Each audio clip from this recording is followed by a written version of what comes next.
Carlos Fuentes estuvo días recientes en la Feria del Libro de Madrid, a propósito de lo cual el grupo Prisa, propietario del grupo Planeta y propietario a su vez de Alfaguara, editora de los libros últimos de Fuentes, le hizo una entrevista que ayer llegaba a los kioscos de periódicos en este país en la mañana, algunas horas antes del deceso súbito del escritor mexicano, entre otros galardones distinguido con el Premio Cervantes de Literatura y bueno, pues con muchos premios internacionales. Siempre en la antesala del Nobel, Carlos Fuentes se caracterizó o se hizo famoso entre los de su generación, más que por sus novelas, por haber sido quien reconoció el fenómeno llamado el boom latinoamericano. Hoy por la tarde, camino de la oficina, escuchaba con López Dóriga la entrevista de alguien a quien no identifiqué, que hablaba justamente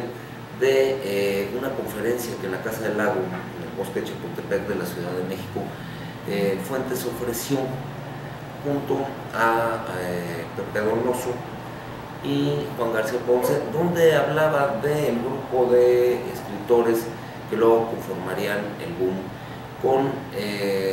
dos Nóbeles a la cabeza: el colombiano Gabriel García Márquez, radicado por cierto en México, y el peruano español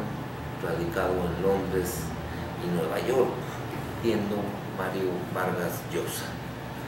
Muchas cosas se dirán sobre el boom, pero me vino a la memoria un artículo que hace muchos años leí en la pluma de Jorge Ibargüengoitia, quien se deslindó del movimiento de escritores latinoamericanos y que para bien recuperé. Contra mi costumbre voy a leer bueno, solo un párrafo del libro ya en venta de la editorial Joaquín Mortis, de pues, el genial, simpático, visible y muy serio, entre otras cosas, escritor guanajuatense. A propósito del boom, se titula el artículo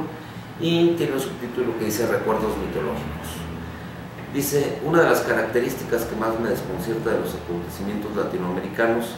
es la tendencia a convertirse en mitología antes de llegar a ser historia. Tomamos el boom literario, por ejemplo. Antes de que a alguien se le ocurra buscarle a la palabra traducción al español, se da por hecho, se enseña en las escuelas, los estudiantes norteamericanos escriben tesinas sobre el fenómeno, los que van a Europa tienen obligación de comerse una paella con Vargas Llosa en Mallorca, unas hamburiñas con García Márquez en la Plaza Real, o visitar a Cortázar en su piso.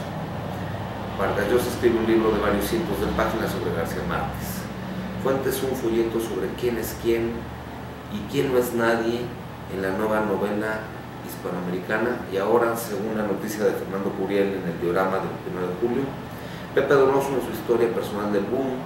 editado por Anagrama, por Jorge Herralde, en el 72 en Barcelona, describe el movimiento, dice cómo nació, quiénes pertenecieron a él, y lo entierra con fecha del 31 de diciembre de 1970. Evidentemente el boom es un movimiento que está superado desde hace mucho. Recordemos el caso de Berto Padilla, el poeta Berto Padilla, que al parecer distanció y desunió a aquellos autores que en su momento vivieron en Barcelona, fueron representados por Carmen Balcells, y que hicieron que las letras mundiales voltearan a nuestro continente.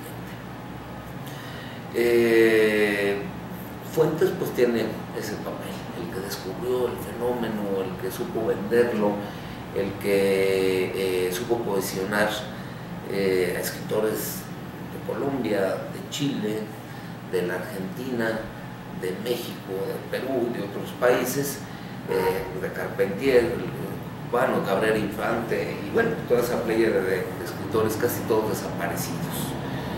Sus novelas, bueno, a mi entender y mi propia opinión, son de segundo orden comparados con la obra de García Márquez, por ejemplo, del mismo Vargas Llosa, de Alejo Carpentier, no se diga del genial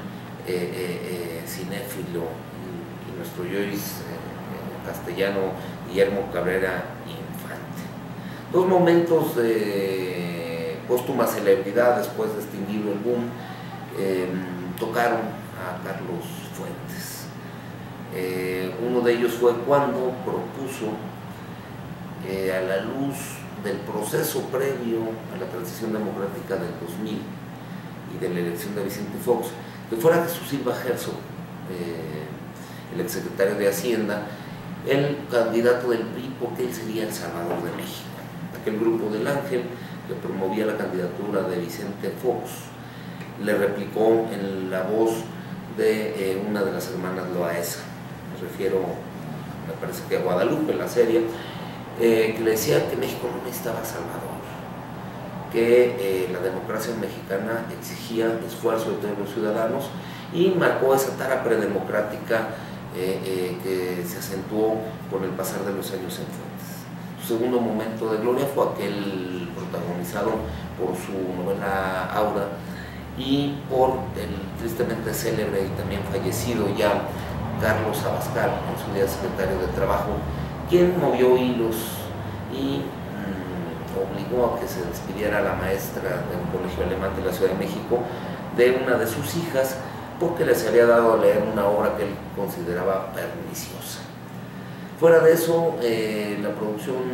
de Carlos Fuentes fue decayendo en calidad. Los años no pasan en balde, su figura se convirtió en la figura autonombrada de pues una antorcha, una guía en el camino, una luz a seguir, que fue rechazada por muchas personas, sobre todo en un México más dinámico y más ajeno. Siempre he dicho que la gran novela mexicana del siglo XX es José Trigo, de Fernando del Paso, y no La región más transparente, sin menoscabo de la calidad de la obra literaria de Fuentes. Hablando a bote pronto de muchos recuerdos que me traen la figura y la obra de Fuentes, recuerdo una entrevista que fue la última del chileno Roberto Bolaño, donde le preguntaban por algunos escritores del boom que ciertamente no le simpatizaron. Cuando le preguntaron por Carlos Fuentes, Bolaño fue elocuente y dijo: hace mucho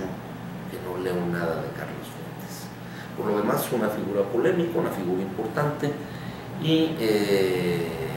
una figura, bueno, pues que recibirá ahora el llanto de las plañideras, el llanto sincero de algunos admiradores y su entronización laica en el Palacio de Bellas Artes. Como sea, descansa en paz, Carlos Fuentes. Buenas tardes, nos vemos aquí en un par de días.